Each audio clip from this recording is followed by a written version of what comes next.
Oke, berdoa.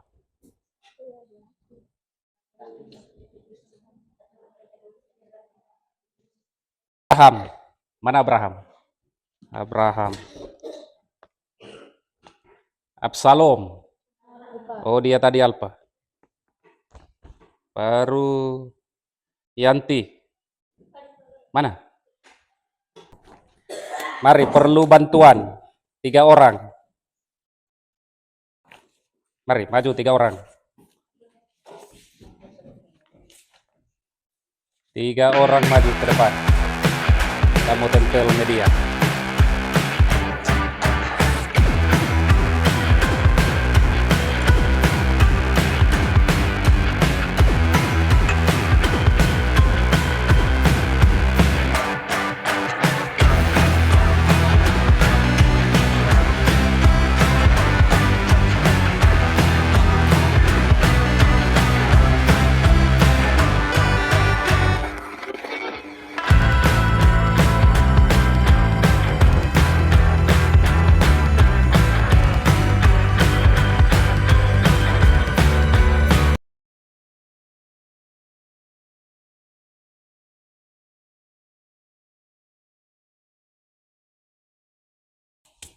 Satu, 2, 3, 4, 5.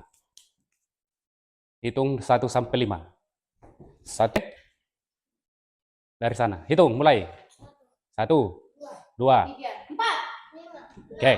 Yang satu bergeser sebelah sini. Pindah. Yang satu pindah sini. Sebelah sini. Mana yang Mana yang satu? Mana yang satu? Mana?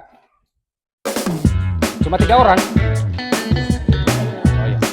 Mana yang 2? Angkat tangan yang 2. Berdiri yang 2.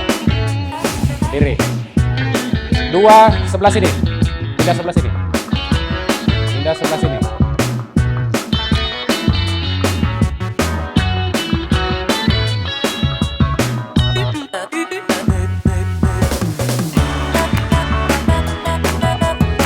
I'm in the middle of a sunshine daydream. It's not real.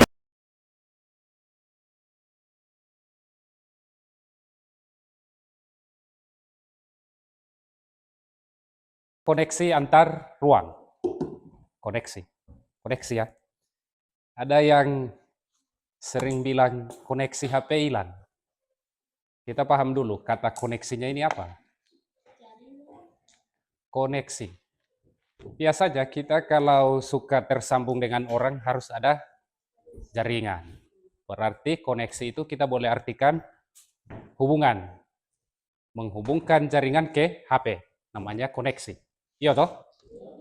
Boleh begitu? Ya, sederhananya begitu. Nah, sekarang kita akan memahami bagaimana koneksi antar ruang. Pak Guru sudah bagi itu tadi.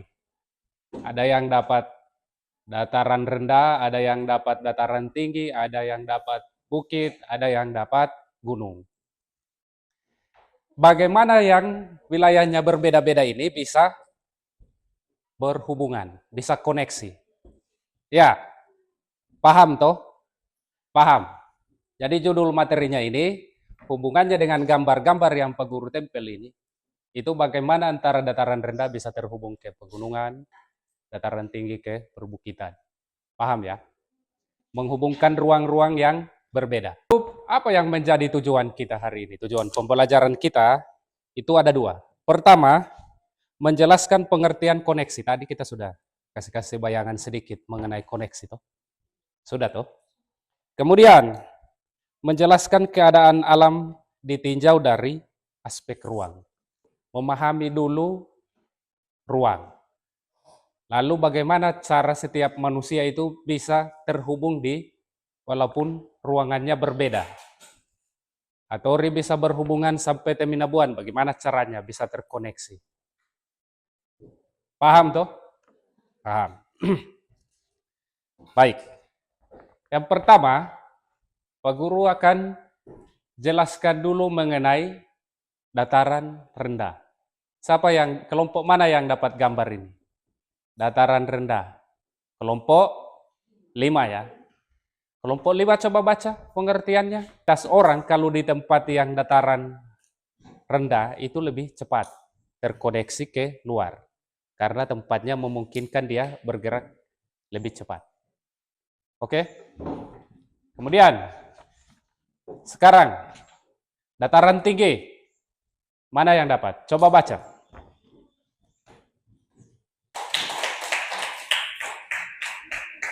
Di setiap ruang, pertama kita harus memperhatikan topografi. Apa topografi? Ambil peta Sorong Selatan, karena kita tinggal di mana? Sorong Selatan. Maka ini adalah gambaran dari Sorong Selatan. Ini, Sorong Selatan. Coba Pak Guru baca letaknya.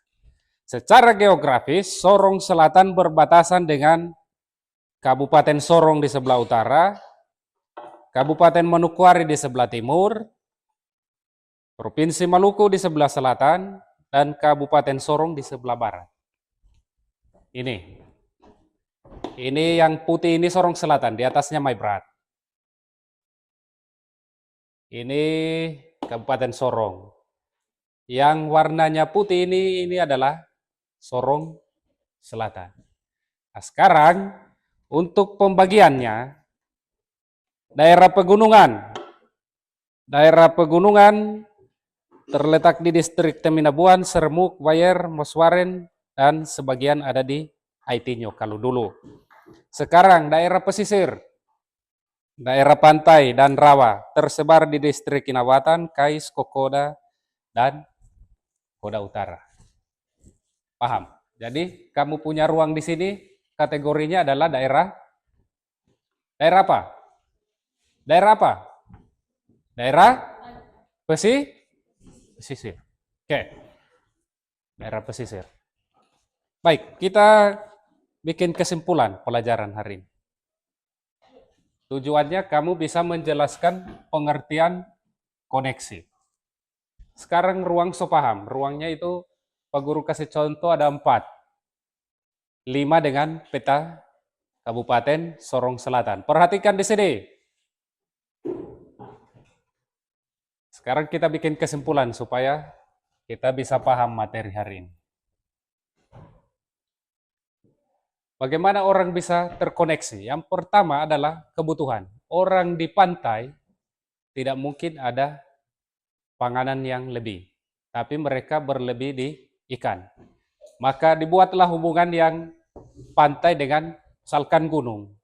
Yang pantai jual ikan, yang gunung jual bahan makanan. Maka terjadilah pertemuan, itu yang disebut koneksi. Caranya, cara setiap manusia memenuhi kebutuhan. Ngerti?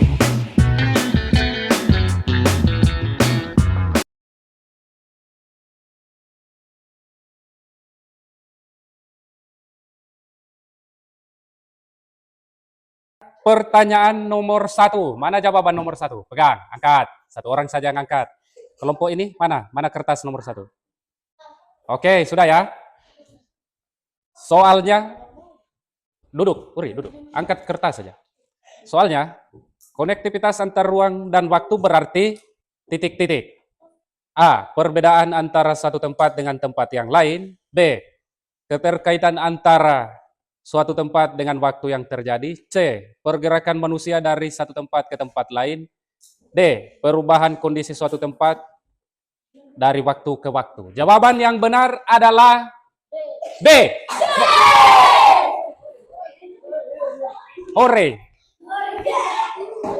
Nomor 2, angkat kertas nomor 2. Angkat kertas nomor 2. Nomor 2. Yang pegang kertas berdiri saja. Yang pegang kertas berdiri.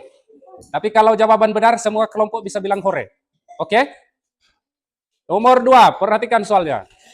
Faktor utama yang mendorong terjadinya koneksi antar ruang dan waktu adalah A. Perbedaan iklim. B. Perbedaan budaya.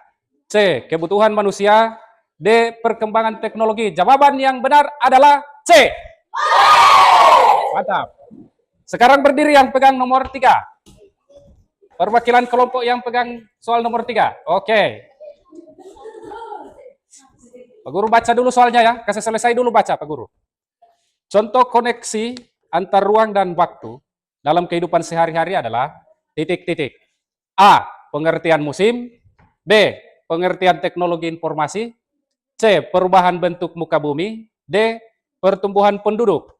Nomor 3, jawaban yang benar adalah B. Kelompok ini benar. Sekarang berdiri yang pegang nomor 4. Nomor 4. Kasih selesai dulu baca soal baru bisa menjawab atau baru bisa bilang hore.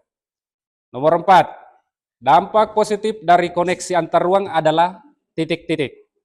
A. Meningkatkan persaingan antar negara. B. Memunculkan masalah sosial baru.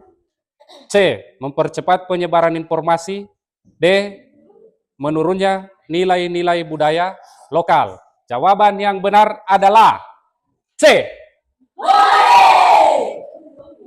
Nomor terakhir, harus semangat. Sebuah harus semangat. Nomor terakhir, nomor 5. Selesaikan dulu. Oh, mau berdiri semua. Berdiri sudah. Berdiri. Nomor 5. Selesai dulu baca soal, Pak Guru Selesaikan dulu Pak Guru baca soal. Nomor terakhir. Salah satu tantangan dalam koneksi antar ruang dan waktu adalah titik-titik. Perhatikan dulu soal, supaya jangan salah. Salah satu tantangan dalam koneksi antar ruang dan waktu adalah titik-titik. A. Adanya perbedaan waktu. B. Terbatasnya sumber daya alam. C. Munculnya bencana alam. D. Kurangnya kesadaran akan pentingnya lingkungan. Jawaban yang benar adalah A. Bagus. Silakan duduk. Oke. Kertasnya dibawa saja di rumah. Perhatikan. Sampai di rumah,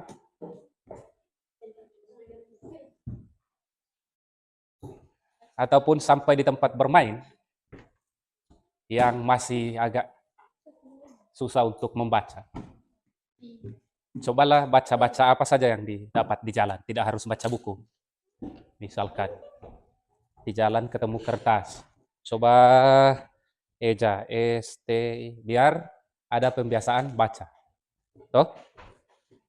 Belajar lagi menulis, so bisa toh menulis. Tahu abjad, sudah toh. Jadi sampai di rumah jangan takutan. Oke? Bisa ya? Ada yang mau bertanya kah?